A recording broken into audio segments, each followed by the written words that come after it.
Hola, nosotros se supone que siempre estamos hablando de la ciudad y su arquitectura, pero hablamos de todo. Claro. Y discutiendo lo de siempre. No, eso no es así. Así, tenemos No. unos latidos medio arbitrarios, ¿no? Bueno, yo soy Jordi Masalles Y yo, José Enrique del Monte. y nosotros tenemos una sección en el Matutino Alternativo que se llama El Latido Urbano. Todos los viernes. Sístole y diástole. José Enrique y yo precisamente ayer tuvimos una discusión porque incluso no estábamos de acuerdo, lo cual por suerte es normal, porque cuando estamos de acuerdo, pues yo me preocupo. Hablando sobre el tema de cómo la construcción, los procesos, los proyectos de construcción son proyectos en los cuales, por la complejidad de su composición en cuanto a los presupuestos, materiales y toda la amplitud que tiene, perdón, todo un proyecto de construcción, pues se pueden esconder muchas cosas y de por sí es de toda la sociedad sabida que muchos desarrollos de construcción realmente son lavaderos, o sea, el lavado de activos se utiliza mucho a través de la construcción.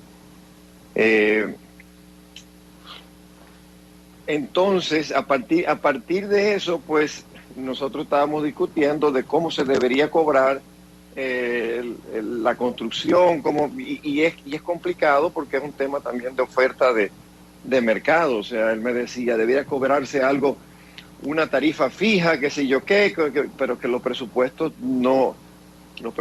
tienen tantos componentes que realmente el tema de la ley del mercado, o sea, si tú vas a comprar bloques, tú presupuestas un bloque a un precio, pero realmente cuando vas al mercado, tú realmente pones 4 empresas de bloques a que compitan, a que te den mejor precio, y generalmente las empresas que venden materiales de construcción, por momentos hay algunas que son más baratas que otras, entonces en ese momento uno compra la más barata y hay unos beneficios marginales que, además de los honorarios que establecen los presupuestos, están en esos ahorros en los materiales. Por lo tanto, las ganancias, aunque se establecen en un 10% tradicionalmente en proyectos de construcción, los beneficios van más allá de eso. Entonces, eso da unos colchones que, si no se audita bien, y además también los proyectos de construcción son muy complicados de auditar. Por ejemplo, el otro día estaba conversando sobre cuando se hizo el proyecto de la cárcel de Higüey. El proyecto de la cárcel de Higüey se hizo en una zona no apropiada, y los trabajos de adecuación de los terrenos para poder poner la penitenciaría o la cárcel de Higüey, que es una cárcel modelo, implicaba unos montos, o sea, implicaba unos rellenos de hasta 4 metros en extensiones de cientos de miles de metros cuadrados. Entonces, esos son maneras legales, entre comillas, de uno provocar gastos para generar proyectos y ganar dinero. Entonces, desde ahí, desde los principios de los proyectos, uno está luchando con el tema hasta de la selección de los lugares para crear proyectos donde, para mí, eso es corrupción, aunque el movimiento de tierra y el trabajo se hizo. No sé si me hago entender. Sí, José Enrique está ahí. Bueno, yo le puse sobre la mesa a Jordi ayer la valoración que tiene nuestra profesión en términos públicos. Desde que se habla de corrupción a nivel estatal o a nivel privado, de alguna manera entra el factor de la construcción. Es como una de las vías más expeditas para generar riqueza no bien habida. Entonces hay un problema de diseño del sistema constructivo, principalmente cuando el cliente es el Estado Dominicano. Y yo le planteaba a Jordi que quizás uno de los problemas es que no es sincero el proceso. No es sincero el proceso porque, si bien los controles previos a la construcción pasan por muchos filtros, es una cosa increíble cómo uno llega a recibir el primer cheque de avance de una obra del Estado. Eso es un proceso de filtración de capacidades y de demostración de flujo de caja y una serie de cosas profesionales que bueno, yo sí sabe y saben los oyentes que eso es un tema bastante complicado. Eso significa que hay muchos ingredientes en el proceso que se supone que va a estar todo controlado. Y durante el desarrollo de la obra también hay muchos controles y al final terminamos con la frustración de una gran mayoría de profesionales de la construcción que le sirven al Estado, que usted oye a cada rato que no le pagan su trabajo al final, entran en conflictos, duran varios años para que le paguen, etcétera, etcétera. Pero mientras tanto el contratista es el que tiene todo el peso de la responsabilidad. Entonces, le decía a Jordi que quizás el problema está en nosotros, en el cómo nosotros cobramos nuestro trabajo, porque es una actividad económica, una actividad profesional, pero económica. Y le ponía el ejemplo del derecho. Decía, pero un abogado que le preste servicio al Estado Dominicano, inclusive los grandes casos que ha habido, cobra y nadie se mete en lo que cobra. Y eso está a disposición del que ofrece su servicio bajo un precio y el cliente, en este caso de Estado, lo acepta. Entonces nadie puede decir que hubo corrupción porque tal abogado cobró tanto de honorario para un servicio con el Estado. Pero los ingenieros y arquitectos, cuando están metidos en la construcción, se les limita al 10%. Entonces, ese 10% es en algunas ocasiones relativamente poco para el nivel de responsabilidad que tiene un profesional frente a su cliente, en términos de los daños a terceros, en términos del proceso, el problema laboral, la garantía, la calidad de construcción, el tiempo de ejecución. O sea, hay una serie de factores que inciden en la construcción y que en teoría el profesional solamente gana el 10% máximo. Entonces, lo otro que se mueve, entonces comienza la corrupción. La corrupción comienza en el presupuesto, en el abultamiento del presupuesto, para miles de cosas. Y le decía a Jordi que si el Estado es el cliente y tiene tantos controles de transparencia, el precio de los materiales debería ser transparente y eso no debería abultarse bajo ninguna circunstancia, porque debería llamarse no solamente licitación, sino también a controles previos. Y es decir, en la manera que eso se fije y que sea completamente transparente cuando se trabaja en el modelo que nosotros llamamos por administración, es decir, que los costos de materiales y mano de obra son responsabilidad directa del cliente y el profesional se limita a la dirección técnica y a la supervisión.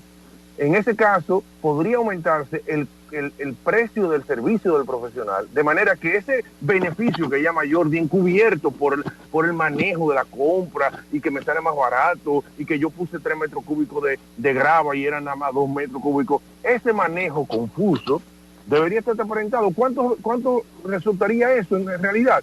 ¿Un 5% adicional? ¿Un 10% adicional? Pues preferible que el profesional transparente 20% en vez de un 10%. Y el peso de la negociación que él habla de la compra y de la volumetría ya es un peso que no entra dentro de su objetivo primordial. Entonces el Estado debería, en principio, en vez de abrir licitaciones en presupuesto para que tú hagas los presupuestos, etcétera, el Estado lo que debería tener es simplemente un presupuesto preestablecido. Este es el presupuesto de la obra. Son tantos. Y de ahí en adelante tú ofertas un poco menos eso y tú pones tu honorario. Y ahí hay igual la competencia profesional, la competencia de eficiencia, pero hay un costo que ya está establecido. En estos días salió una publicación de la Embajada de Corea del Sur que quiere hacer un edificio en la República Dominicana, inmediatamente llama a licitación a todos los profesionales dominicanos y fija el precio de la obra. Dice, ese es el tope máximo que puede costar la obra.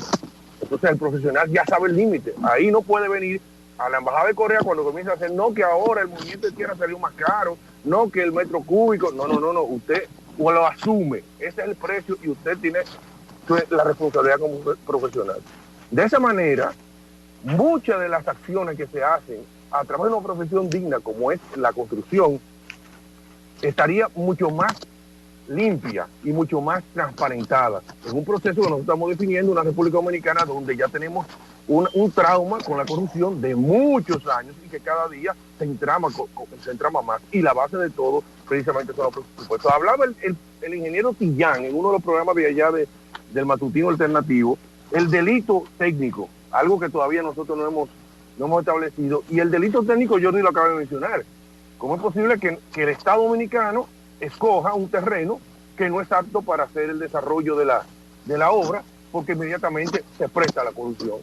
Entonces es un delito técnico de base, o sea, ya desde anteriormente ya está establecido que la corrupción se va a dar.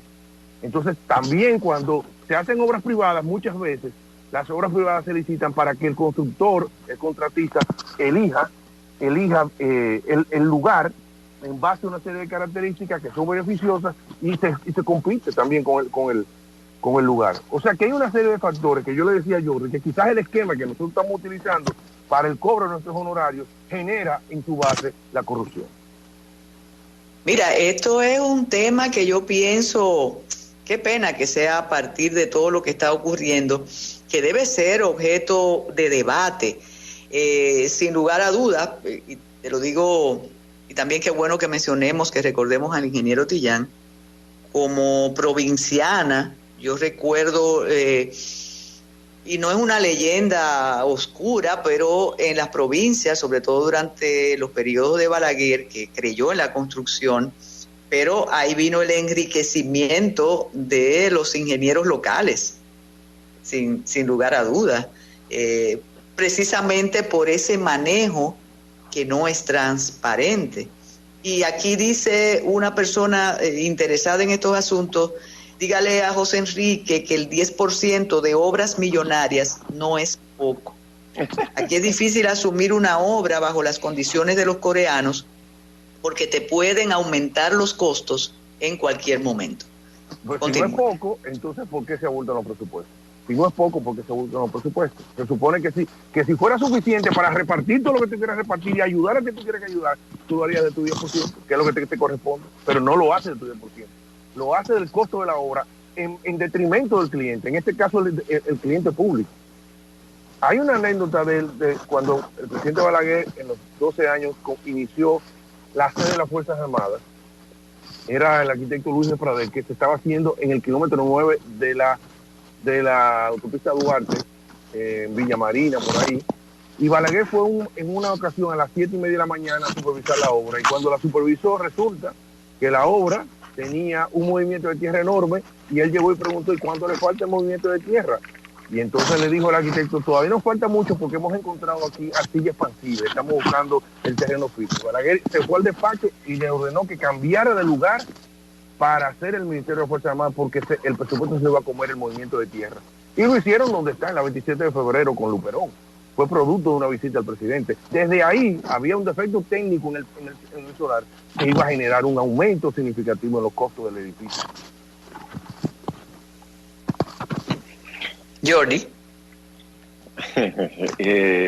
Sí, lo que pasa es que José Enrique parte de un mundo ideal que no es real, porque si eso se hiciera como él dice, como quiera, volvemos a lo que yo decía al principio, como quiera hay una competencia en el mercado de las personas que venden los materiales, y pasaría, como pasa por ejemplo en el caso de los diseñadores de interiores. Los diseñadores de interiores te cobran una tarifa, pero los diseñadores de interiores dicen que un mueble costó X cantidad y después con la tienda les da un 15% de comisión, que son beneficios marginales que tienen algunos diseñadores, dependiendo del sistema de trabajo. Muchas veces que tomen los diseñadores de interiores. Entonces lo mismo pasaría con nuestros materiales, o sea, exactamente. Si muchas veces que los diseñadores se lo pasan a 50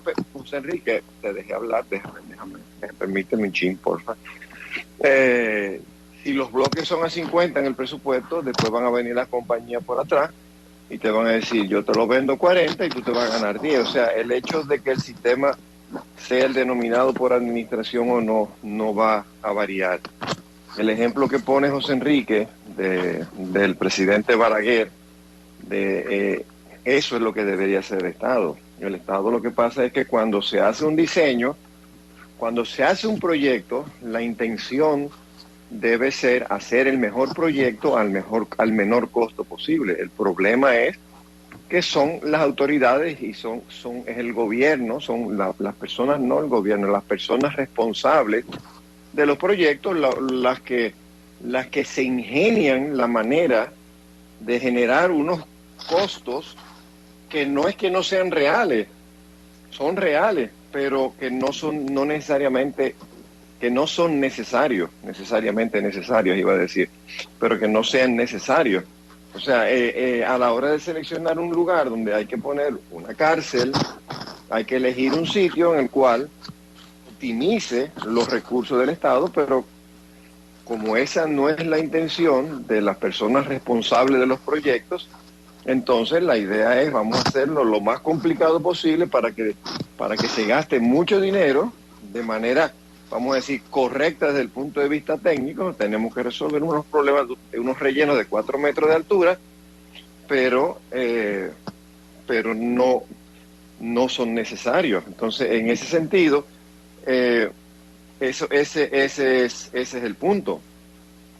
El asunto del control, ¿quién controla eso que ustedes están planteando? Si yo soy ingeniera, simplemente participo en una licitación, me pongo de acuerdo con el Estado y hago lo que quiero. No, lo que pasa es que las licitaciones las organizan las instituciones correspondientes. O sea, cuando se trata de construcción de acueductos, generalmente es el INAPA que organiza un concurso, porque se supone que el INAPA es la institución que sabe de acueductos y por lo tanto se supone, o sea, el proceso correcto es que se haga un diseño y ese diseño sea el diseño que optimice los recursos, o sea, que sea el diseño más eficiente en cuanto a, desde el punto de vista técnico y desde el punto de vista financiero. Es un equilibrio de las dos cosas. Entonces, una vez contratado el diseño, porque ¿cuál es el problema de nuestra corrupción? No se diseña, la gente viene con el proyecto bajo el brazo ya diseñado y lo que buscan es el contubernio con la persona responsable. Hemos visto el caso ahora que se ha destapado con el ingeniero de las camas, que le llaman, ¿no? El tema de las camas en las cárceles, cómo lo llaman, según cuenta él, lo llaman para decirle que que el precio de él está demasiado bajo y que tiene que subir el precio porque tiene que darle un dinero, eso por lo menos lo que él cuenta. Entonces, de por Dios, o sea, si a mí me tocó hacer el diseño del hospital de Herrera, el Marcelino Vélez Santana, el diseño original, el edificio original.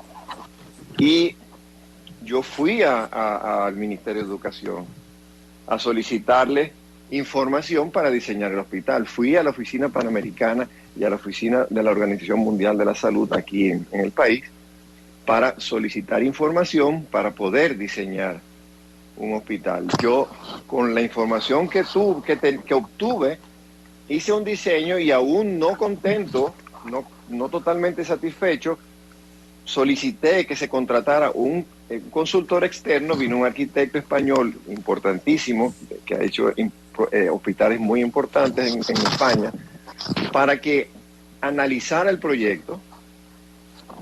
Por suerte para mí, él lo que dijo es, pues no está mal, no está tan mal, me dijo, porque yo le decía que yo no tenía la seguridad.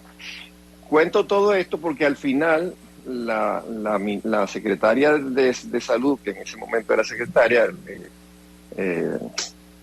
Tati Altagracia Guzmán Marcelino, me envió una carta a mí felicitándome y agradeciéndome porque por primera vez en el país se había diseñado un hospital y se había ido a Salud Pública a solicitar cuáles eran las necesidades de un hospital en nuestro país. Porque las necesidades de un hospital en un país depende de toda una serie de factores, para solamente mencionar uno, de la juventud de la población o no, que va a requerir mayor áreas de pediatría y de ginecobstetricia, por ejemplo, que otras áreas más dedicadas más a las personas mayores, por ejemplo, porque la población dominicana es una población mayormente joven. Entonces, todo este tipo de cosas te demuestran a ti, caramba, yo solo hice lo que tenía que hacer. Y me mandan una carta felicitándome. Entonces eso te dice, uy, no andamos bien. Y por eso aparecen estos proyectos que de repente pues son proyectos que se arman a la medida, en un contubernio, buscando las empresas. Yo he hecho proyectos al Estado como diseñador, y yo tenía que hacer un cheque del 5% a nombre del Partido de la Liberación Dominicana, que era una exigencia.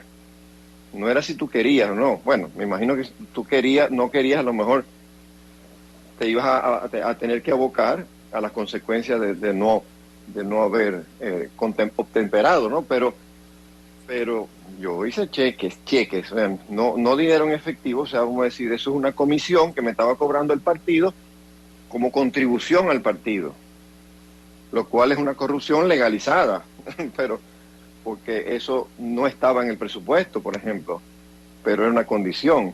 Entonces, el tema es que las autoridades, la institución que organiza el proyecto, que debe ser una institución que sepa del proyecto, y si no sabe del proyecto, debe ser una institución que contrate una empresa que sí sepa del proyecto para que le ayude en el desarrollo del proyecto a partir de la mejor práctica de la arquitectura y la ingeniería. Cuando se habla de la mejor práctica de la ingeniería, de la arquitectura, uno piensa en el mundo ideal. Y mientras ustedes hablaban, naturalmente, y cuando yo mencioné el asunto de las provincias, ahí hay toda una serie de comentarios que dicen que esa es la razón de vivir de los ingenieros que no pueden trascender al Gran Santo Domingo, y que, bueno, está prácticamente justificando eso que ustedes están diciendo. Entonces, no sé, pero la transparencia ayuda, y con transparencia se evitarían muchos inconvenientes. Otro escucha, dice, ¿y qué ustedes quieren? ¿Que no trabajemos? El Estado finalmente es el que paga, aunque pague después de 5 años. ¿Cómo ustedes aguantan eso? José Enrique está ahí. Parece que se cayó José Enrique. Estoy aquí. Perdón. Estaba en mute, me veo cuenta. Bueno, le pregunto a Jordi ese 5% que él dio, ¿dónde lo sacó?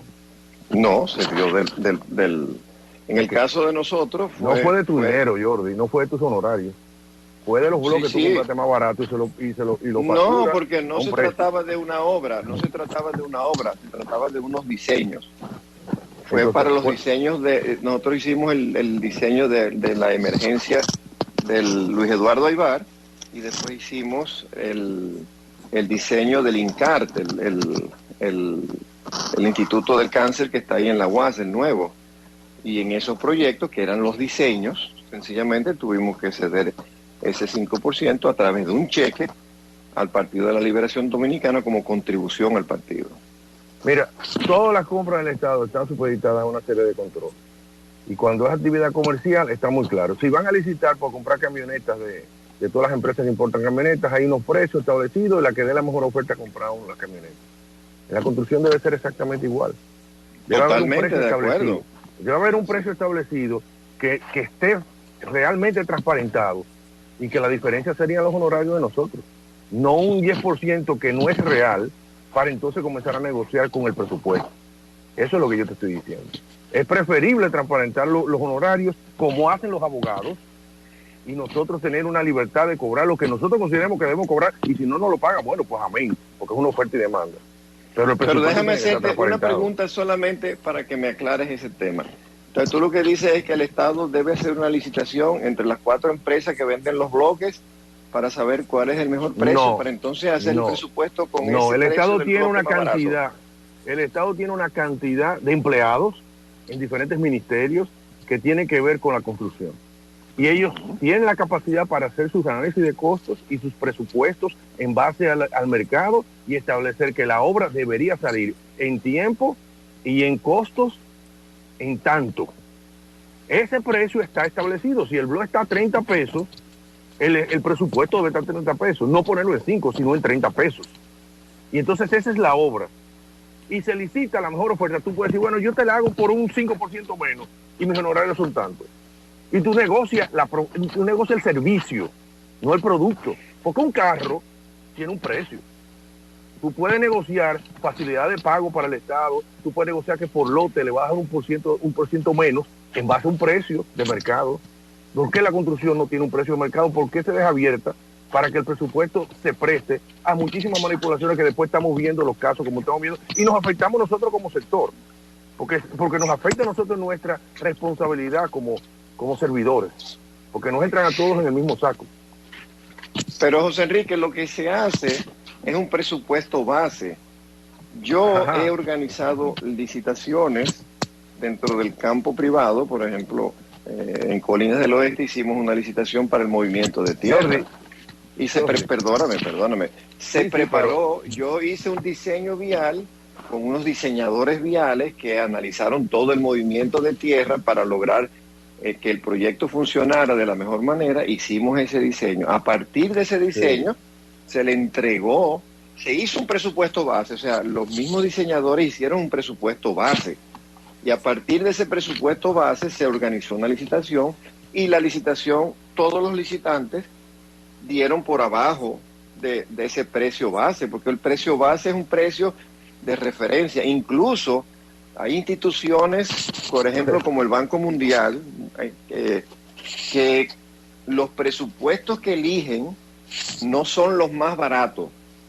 Fíjate, el esquema que utiliza en algunos casos proyectos del Banco Mundial, lo que hacen es que toman todos los licitantes, sacan un precio promedio y eligen al que está más cerca del promedio por debajo, el que está más inmediatamente más cerca de ese promedio por debajo, y le dan ese proyecto.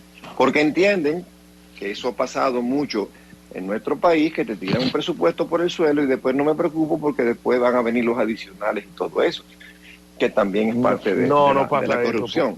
No pasa eso porque ahora tiene que tener una garantía del precio, del precio que no va a variar.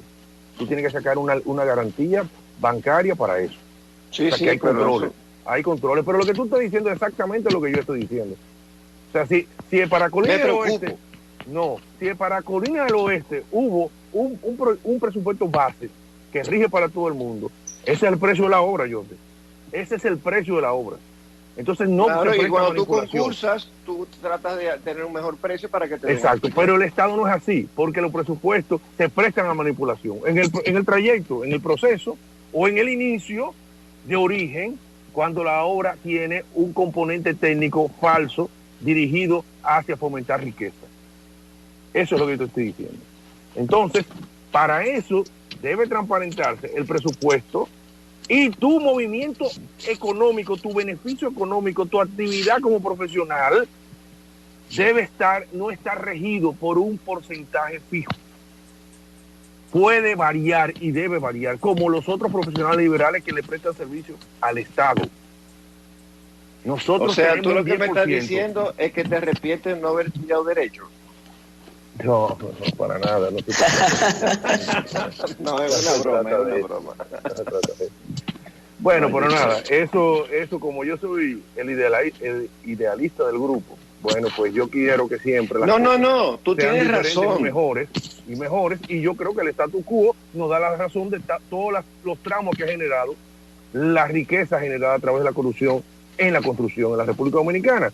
Y si eso es así, hay que buscar dónde radican los males. Van a venir otros males, se van a generar otro tipo de daños, pero cuando llegue eso es otro proceso. Pero mientras tanto, el que está siempre provoca lo mismo. Y cada día es más grande porque los presupuestos y los proyectos son mayores. El país ahora tiene un crecimiento económico que sus proyectos son cada vez más grandes. Un detalle a propósito de todo lo que hemos estado discutiendo aquí en el país. ¿Quiere decir que las demás obras que no han sido expuestas al escrutinio público y a la ponderación de las autoridades, como ha pasado con este caso de Las Parras, las demás obras cumplieron con todas las exigencias legales vigentes? En absoluto, Carmen. En absoluto, porque en lo que tú estabas elaborando tu concepto me vino a la mente Odebrecht. de por Dios. Odebrecht presentaba los proyectos a veces hasta el doble del costo real. Entonces, ¿por qué? Porque era una mafia que estaba enquistada con las autoridades para hacer proyectos de manera tal que traían subfinanciamiento y se ponían unas condiciones que eran imposibles de igualar. Entonces, los ingenieros, yo conozco montones de ingenieros que estaban con el grito al cielo, digo, pero a ese precio, y entonces comenzaban con toda esa colocación de la logística en las carreteras para los desvíos, la señalización y todo. ¡Wow! Mira, tú ves, así que hay que trabajar. Digo, pero es que de por Dios, al precio que estaban cobrando, no digo yo, por favor. Bueno, esto les digo que esto provocaría un taller, pero tendríamos que ser muy sinceros y sobre todo sinceros en el sector de ustedes, porque con esa respuesta que has dado, sí, yo siempre dije que Odebrecht permitía la impunidad de los empresarios que durante todo el tiempo habían hecho lo mismo. Entonces, la pregunta es, dice un oyente, la pregunta es que detrás de toda construcción hay corrupción. Si hay contubernio con las autoridades, sí, porque en el caso de Odebrecht, la responsabilidad total y absoluta es del Ministerio de Obras Públicas. Porque el Ministerio de Obras Públicas es el ministerio que, así como dijo José Enrique, que hizo Balaguer con el proyecto aquel, es el Ministerio de Obras Públicas el que tiene que defender nuestro chelito. Gracias por estar aquí. Síganos en las redes sociales. Y suscríbete al canal de YouTube.